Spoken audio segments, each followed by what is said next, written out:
So, so in the jobs bill, as I was going to say earlier, in the jobs bill, I was the lead, and we have gotten money for communities of color, for training, for opportunities, for all the things that they would need, jobs, small businesses, but also for veterans and for women, just for all across Minnesota. But what did the Republicans do? They put two clinkers in the bill. I call them poison pills. One is they wanted to undermine cities like Minneapolis and St. Paul, who put a prohibition on merchants from using plastic bags. So you had our environmental friends who got up on the floor of the Senate, and they talked about how bad these plastic bags are and how bad the small cell language is in the bill that undermines cities' rights to be able to negotiate independently with vendors like AT&T and others. But they never ever mentioned the good thing about providing resources for communities of color.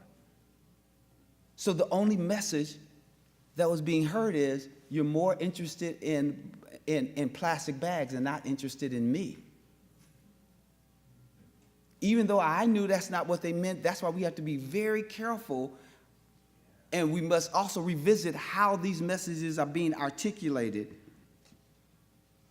to people who we believe to be important. And two last things. One is resist the zero-sum framing or position. Zero-sum just means there are people who are out there, be it on the left or right, who just say, if you don't agree with me, then we can't be friends. And you have to agree with me on 100% of what I think. If we disagree on anything, hey, you are not as progressive as I would like for you to be. And let me tell you what's wrong with that position. It's because then you remove the notion of evolution. I can evolve around an idea if there's open conversation between us. But if you just tell me if I don't agree with you, then it's over, then guess what? The majority of us will not be married who's in the room married today. Because I know, I'm looking at my good friend right there, there's no way, okay, I won't put you on the spot, but there's no way that I agree with my wife 100%. And she doesn't agree with me 100%. But what we do is we work through our disagreements.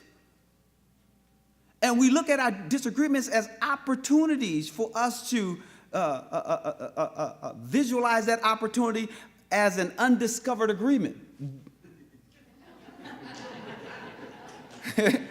That's what it is.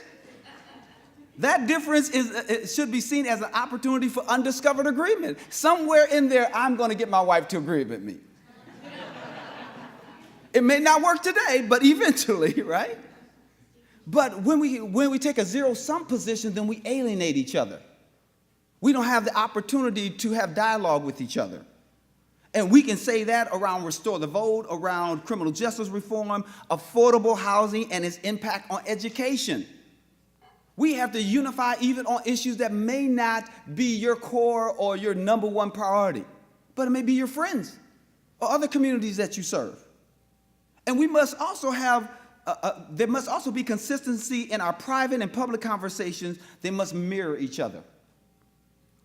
And what I mean by that is, sometimes we will be in private conversations and we'll let people say things and get away with things because they didn't say it to someone else. That's a teachable moment. That's an opportunity for us to work very hard. And all these things are simple. I know that I'm not coming up with, some great new notion around ingenuity. I haven't invented or even discovered, a cure for cancer. I have not done any of those things. But let me tell you that we don't create the platform or the opportunity for that to happen if we are not engaged in every segment of our society and our environment. Because the other part and the other side of Donald Trump being elected, we must ask the question, what did we do as a society in our environment that makes it possible for Donald Trump to be elected?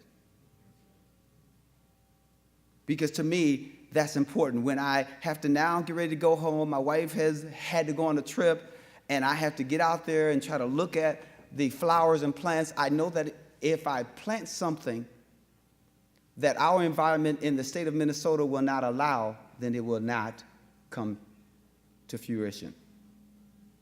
What did we do as an environment, as a society that created the environment for Donald Trump to be able to rise? As we make that assessment, that is also an opportunity for us to think about what we must do in order to change the tide. It doesn't mean that we haven't made some growth and we haven't made some progress, but every opportunity is an opportunity for us to go further. And that is our charge. Even as we get tired, even as we, debate what we should or should not do, even as we debate the issue of minimum wage or sanctuary cities, even as we debate all those things, remember the most basic thing that we can do is to engage each other in openness in order to create a platform or an opportunity for us to move to a different space or place. I just think that it's important for us to have those thoughtful and not confrontational dialogue, that we have meaningful and not malicious dialogue, that we have welcoming and open dialogue and not closed or inflexible conversation. But we must create an opportunity for us all to grow together and not to believe that I know everything. I know something, but I'm striving to be better today than I was yesterday. So I thank you, and I thank you, Christian. I thank all those who are engaged, and sorry for going over my time. That's what happens when you invite a lawyer. We always have a little too much to say, but I hope that there's something that I said that will motivate you, because it's going to be important for us to work together, because we have to do it collectively, not individually, because it is a unified notion for us to move from where we are today to a better place tomorrow. So thank you so very much. And Diane, I'm sorry I can't stay to hear you, but I'm sure that you're going to be great. Thank you so much. Good morning, everyone. So my name is Diane Burkholder. I am visiting here from Kansas City. I come via South Dakota, where I lived for 9 years, where my mother is from, and California for 18 years, and have been in Kansas City for 6 years. This is my second trip to Minneapolis. I was just only here for a weekend a few years ago. And I really appreciate being here. Of course, every city has its challenges. It has its systems of oppression, the ways in which segregation plays out. But I will say that yesterday, while I was just here downtown, that I appreciated that I saw a lot of Black and brown folk. I saw a lot of queer folk. I saw a mixture of folk. And yes, we could talk about diversity all day long, and we could talk about post-racial and colorism, but the fact is I felt fairly comfortable. Now, I'm sure there's a lot of areas in this town that are a hot mess. I might curse a little, I'm just letting y'all know. But I think being in a city and feeling as though I can somewhat see myself is a big piece of the work that we do in Kansas City. I often walk around as 30% Black, and you wouldn't know it's Black because it is hyper-segregated. The grandfather of redlining, J.C. Nichols, started there. So definitely I know that Minneapolis has its stuff. Every city does. But I do appreciate seeing folk that look like me. As kind of framing the talk I'm going to be doing today, my talk is titled, so I'm going to be up front, I am not speaking specifically to the white folks in the room. I am a Black, queer, mixed-race woman living in Kansas City, doing Movement for Black Lives work, working with mixed-race folk, working with non-religious folk of color. And the work that I do is centering the experiences of marginalized communities, and so many times we are often doing this work to make other people feel comfortable. My work that I do is try to connect people to other people that have similar experiences and where we are not often given space and we have to demand our space. So white folks, I want you to pay attention because we all are part of marginalized communities, usually in one way, shape, or form. But my talk today is specifically for the Black and brown folk in this room. And so today I'm going to be talking about nice won't cut it, being unapologetic during a time of uncertainty and fear. We're talking about our political climate. We're talking about the way in which Trump got into office. Some people were very surprised. I wasn't surprised. I saw it coming. A lot of folks that I know saw it coming, particularly Black and brown folks were like, this is manifestations of white supremacy.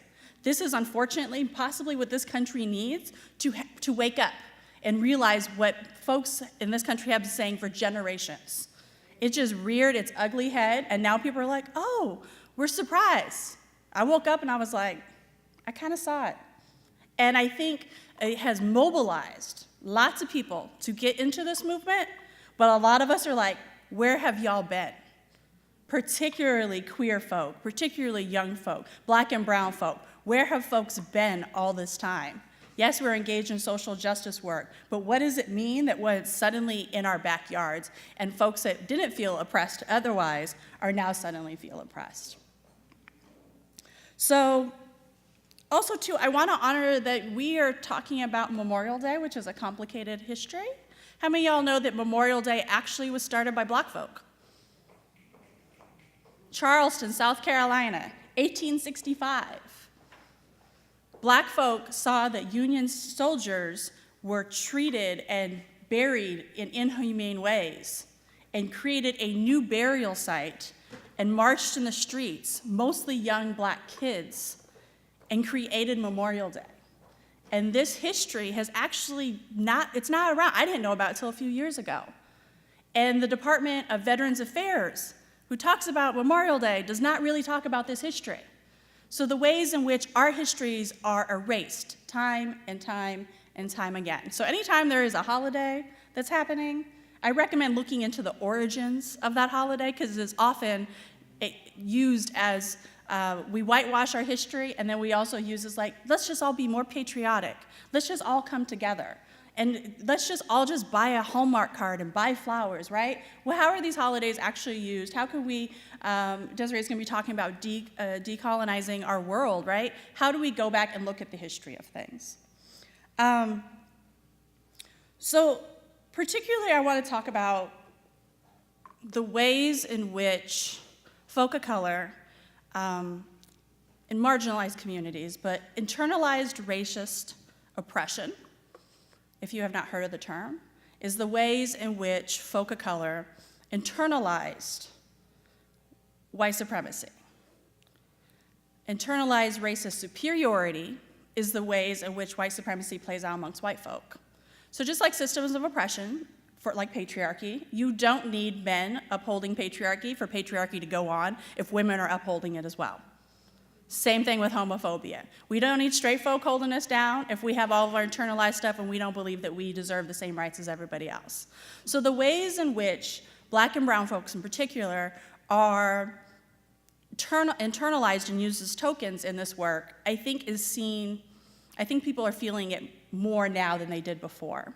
I have been speaking and doing organizing, but I'm suddenly getting influx, and a lot of people in this work are suddenly getting influx, like, help us figure this out. And part of the work we're doing is, yes, we want to mobilize black and brown folk, but also, how do white folks mobilize each other? I think y'all probably have a Showing Up for Racial Justice here, or similar work, and y'all do anti-racist work here too. How is it that you work with your peers to hold each other accountable? And so the work I do is centering the experiences of black and brown folks is how do we hold each other accountable, but how do we talk about this messy stuff of white supremacy that plays out within our own communities, the colorism that comes out, the ways in which we fight for positions of power to become close to white folk and close to white folks in positions of power. How does that play out? And how is that a detriment to our movement work, right? Because that's the way it plays out. We can fight all day long, and then we're not gonna get anything done. So in particular, I think the ways in which it plays out is also dealing with age, making space for younger folk. I am almost 37 years old, and I am often one of the youngest people in the room, and people look at me as if I'm a youngster. I know what a lot of people I am, but I'm also old enough to be a mom, right? And so when I'm in these spaces, so I appreciate the young college folk. Where you at? There they are, hi. There you are, y'all in the balcony. I was like, where did they go? I was like, don't leave, because my talk is for you. And to not have a young person on the panel. Let the young people decide what the hell they need for the panel, right? And so I'm often like, yeah, I'm the youngest person here, and this is a problem. If I'm seen as the young one on the panel, we got better work to do. And I think this idea that millennials there's no racism in we all just have different folks in different spaces. There are a lot of studies that show that millennials are just as racist as older generations, right? We've been taught, I'm on the cusp of being a Gen X, Gen Y, millennial. I'm on the, like 1980, I'm on that little cusp. As we think that we've arrived, that we're post-racial, and you look at the ways in which racism plays out, how many of y'all been watching Dear White People, right?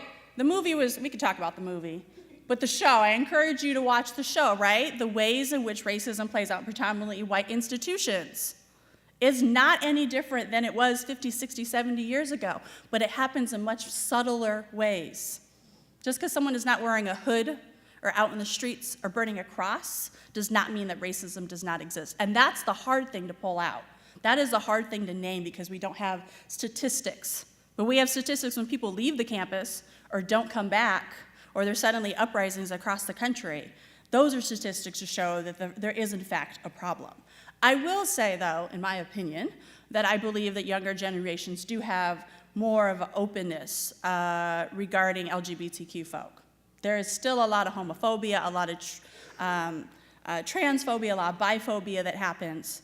But in the spaces that I occupy, there is a little bit more movement with young folks saying, hey, you love who you love, right? That's what we do, and I'm gonna fight for your liberation.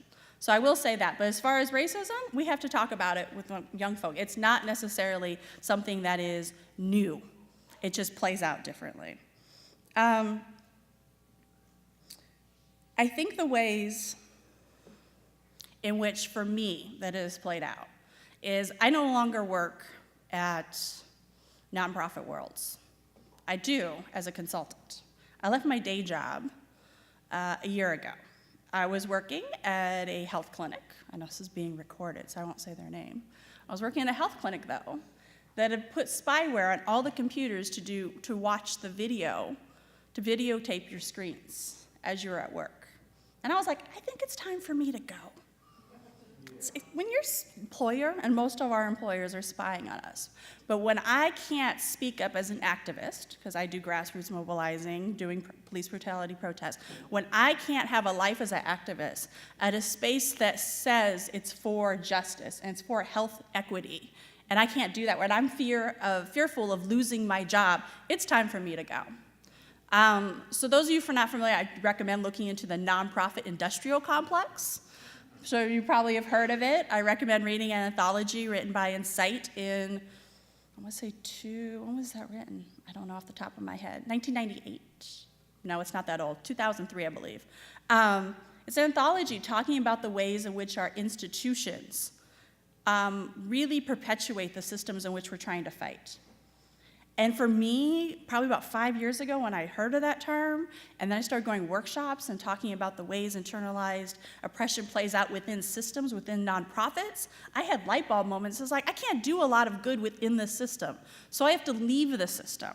So now I am working on the outside as a consultant, and I go into organizations, and I'm working at our local health department, and one of the things I said to them yesterday is like, I can say the shit that you can't say to your leaders. And I'm gonna hope to create some space that you can to create the things that you need to do to be able to talk about the injustices here within your institution, how we are so paralyzed with fear, and how we're doing this work and we are seen as like, oh, you're the black person, you're the queer person, you're the Muslim person, come talk on our panel. Make us feel better. Come be on our cultural competency. Please stop using the word cultural competency. Don't use the word cultural competency. I am affiliated with many organizations that are still using the term, and it's a fight on a daily battle, right? The term kind of went out in 1995. Stop using the word cultural competency, because it's like, we're gonna do this work, we're gonna have you as token to do the work, and my question is, where are the folks in positions of power doing this work? If you're on cultural where are the cisgender, which means folks that are not trans? Where are the cisgender straight white men doing the work in cultural competency? Where are the cisgender straight men doing work with social justice work? I see a lot of dudes in this room, so I'm optimistic with that, because many spaces I go in, I don't see very many men. And it's often women, femme folk, that are doing the heavy lifting. Where are those folks that are gonna disrupt the power and possibly give up their seat? Because we talk about doing this work, how are we giving up the seat? I am a light-skinned, mixed, Black person. So I'm safe for a lot of people, right? I'm the safe Negro. I'm the safe one. And that's not okay. How can I leverage my positions and the privilege that I have because white folks see me as okay and not too angry? How can I leverage my position that I can make space for darker folk, for folk that are younger than me, for folk that have quote unquote kinkier hair? How do I create that space and then let them lead? Because it's not up for me to always be that safe Black person in that spaces. And that's often the trap that we get into. Like, oh, well, I'm okay. People want me on the panels all the time. People want me to do the work all the time. And so the Black and brown folk in this room, I encourage you, like, yes, do the work, but how are you making room for folks that are also trying to do the work? Because guess what? We're gonna get tokenized, we're gonna get burned out, and then we're gonna get exploited. And then we're gonna have folk fighting against us within our own systems. Because that is the tools of oppression. If we can get us to fight with one another, we don't have to do anything. We could just sit back and let it happen. Also, too, the ways in which it plays out. I co-facilitate a mixed race group in Kansas City it's been around since '91. It's now called the Kansas City Mixed Roots. For mixed race folk, interracial folk, transracial adoptees. And the space was created in '91, and a lot of the work that happens in multiracial movement building ends up being, particularly when we're talking about young people and kids, it still becomes centered on whiteness. And so particularly we're looking at interracial adoptions. The things that come out in the group is that the white folks, particularly the white moms, wanted to have ethnic hair care stuff, but didn't want to talk about the role of white saviorism in interracial adoptions. These are conversations we have to have. We have to center our experiences on the young people, the folks that are the most marginalized, to be able to do this work. And so, we have play dates, which is great, because one of the key things to be able to live in this world and not feel like you're always in a place of confusion, which is very hard to do, particularly as a person of color, and socialization to have people that look like you. But I started seeing that, we can't have open conversations, so we started having spaces just for Black and brown folk in this mixed race space. Yes, we'll have play dates. Yes, Surge has a family caregivers group where there is a breakout for white folks that are raising kids of color. But what does it mean for the mixed race folk of color, folk in interracial relationships, transracial adoptions, to have our space to talk about experiences? And I knew everybody that showed. We just met a couple days ago, and there were about a dozen of us. And one by one, as folks were telling their story, people were telling the experience of, I became isolated because I was tired of being the other, the only in a room, where I walk in the room and I am the only brown person. I am the only queer person. I'm the only young person. That is exhausting.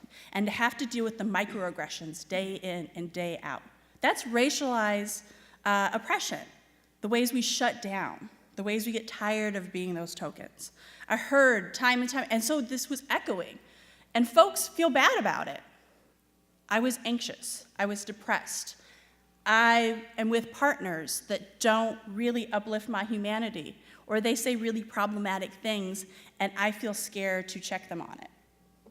I feel scared to actually speak up and say that that hurts, right? If we're in our relationships and we can't have those deep conversations with our partners, how do we expect to have those conversations out in society? And the ways that we've been taught to coddle and make people feel okay and safe at the expense of our own humanity and our own mental health. That shit's deep. That we sit here in spaces where we feel that we cannot be our authentic selves.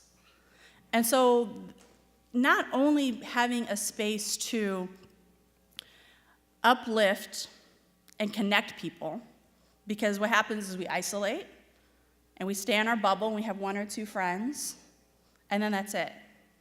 And then we slowly hibernate more and more and more, right? And then it just becomes overwhelming.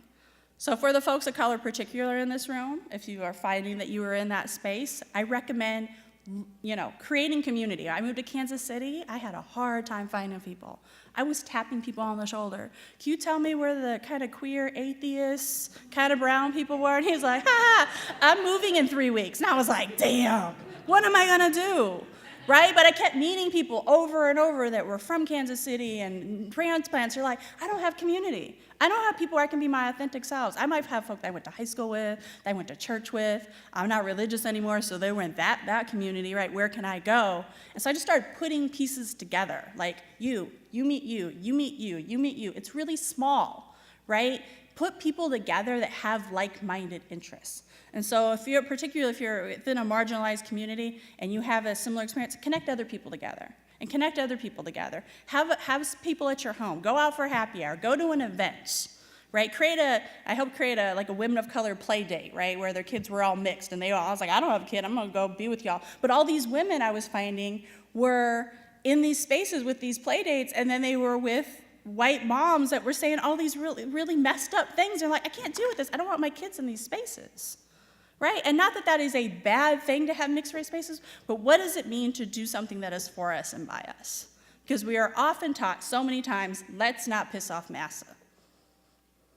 Let's not disrupt the status quo. Let's not raise hell, because we don't want to piss people off. And not pissing people off is how has Trump got in office? Because people were playing nice. Let's just wait and see. We don't, my cousin might have voted for Trump, but he's my cousin, bless his heart, I'm gonna let him sit there. No, that's your people. Like, go after your people, like, hold your people accountable.